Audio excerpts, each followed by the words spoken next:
Laurent Bazin, RTL Matin. Et puis alors ça bouge sur le marché du mobile, 18 mois après l'offre tonitruante de Free, les prix ont baissé, ça a bougé, 7 millions de Français ont changé de mobile, c'est quand même un chiffre qui est très impressionnant. Et Orange s'intéresse donc désormais, ou plus exactement lance donc désormais une nouvelle formule low cost, une nouvelle formule à bas coût, cette fois-ci sur ses box. Bonjour Mathieu Drida. Merci d'être avec nous. Patron de meilleurmobile.com. C'est vrai que ça va vite.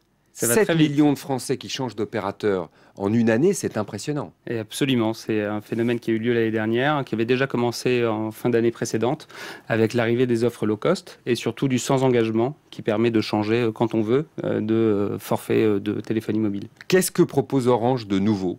Alors Orange propose une nouvelle offre sur sa marque low cost Sosh, qui est une offre globale, fixe plus mobile. Donc fixe, c'est l'ADSL, accès Internet à la maison, la télévision et les appels illimités depuis les fixes, et puis le forfait illimité mobile, tout ça dans une offre globale pour une cinquantaine d'euros à peu près. Donc elle va chercher Free sur son terrain. C'est absolument...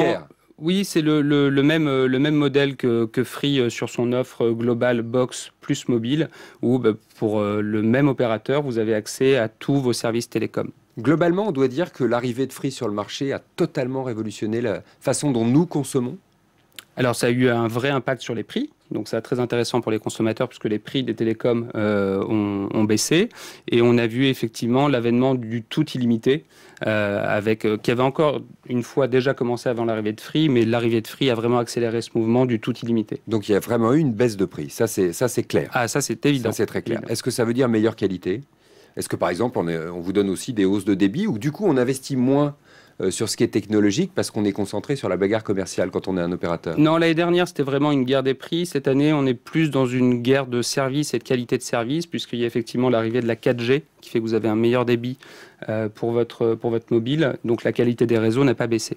Partout? Parce qu'il y a des endroits qui sont encore des zones grises. Non, la 4G, c'est en cours de déploiement. Oui. Donc, c'est pas sur toutes les villes, c'est pas sur toutes les zones, c'est en cours de déploiement. Mais le haut débit, tout le monde n'a pas le haut débit aujourd'hui. Non. Il y a un taux de couverture qui est quand même très important.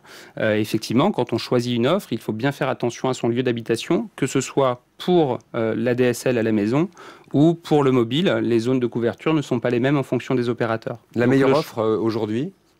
C'est difficile de répondre justement par rapport à ça. 60 millions de consommateurs disaient en gros Free, c'est quand même le moins cher. Attention, on va parler de la suite ensuite. Mais c'est quand même le moins cher. Puis Bouygues Télécom, l'offre, c'est ça, à bas coût de Bouygues Télécom, qui s'appelle BNU. BNU. Oui, tout à fait. Sosh chez Orange. Là, sur l'offre globale fixe plus mobile, Sosh propose une offre très intéressante d'un point de vue tarifaire. C'est un peu moins cher que Free. Donc, c'est très intéressant. Et après, effectivement, il faut regarder quelle est la qualité du service en fonction de mon lieu d'habitation. Encore une fois, toutes les offres ne sont pas les mêmes. Si vous habitez à Paris ou à Bordeaux, vous n'allez pas avoir la même qualité de service, donc il faut faire attention. Si j'habite dans un petit village du Perche ou si j'habite en plein centre-ville, j'imagine que je n'ai pas exactement de la même manière. Donc il faut vraiment regarder, on le sait où ça? Alors, vous le savez, sur le site des opérateurs, pour la partie... Vous le disent géographiquement, oui, absolument. Où ils sont performants et où ils le sont moins. Ils sont transparents à ce point-là. Oui, c'est une obligation de la part des opérateurs de communiquer les zones de couverture. Donc, vous allez sur le site des opérateurs, vous avez les cartes de couverture, vous saisissez votre adresse et ça vous dit si vous êtes couvert en 2G, en 3G, en 4G, en fonction de la zone sur laquelle vous utilisez vos services. Et encore une fois, si tout le monde est dans une fourchette de prix relativement similaire, je juge sur quoi? Sur le zéro défaut, la qualité du centre d'appel, la qualité de l'assistance? La qualité du service client, la qualité des contenus, puisque vous allez avoir des contenus qui vont être différents. Par exemple, chez Free, vous avez la possibilité d'appeler en illimité pour le Portugal. Ça, c'est une offre qui est spécifique à Free. Et puis d'autres opérateurs vont avoir des spécificités. La qualité du matériel, sur la qualité de la box. Qui est le plus performant aujourd'hui? Vous êtes capable de le dire? Non, puisque c'est Ils se tiennent. Oui, Orange a lancé une nouvelle box qui est la Livebox Play, qui n'est pas disponible dans l'offre Sosh. Dans l'offre Sosh, on est sur l'ancienne version de Livebox, et ça va être un peu plus cher. On a des offres premium et des offres low cost sur ce marché. Merci. Je rappelle que 7 millions de Français ont, peut-être vous, et en tout cas moi, ça c'est sûr, ont changé d'opérateur mobile l'année dernière. Merci Mathieu Drida d'avoir été notre invité ce matin, patron de meilleurmobile.com.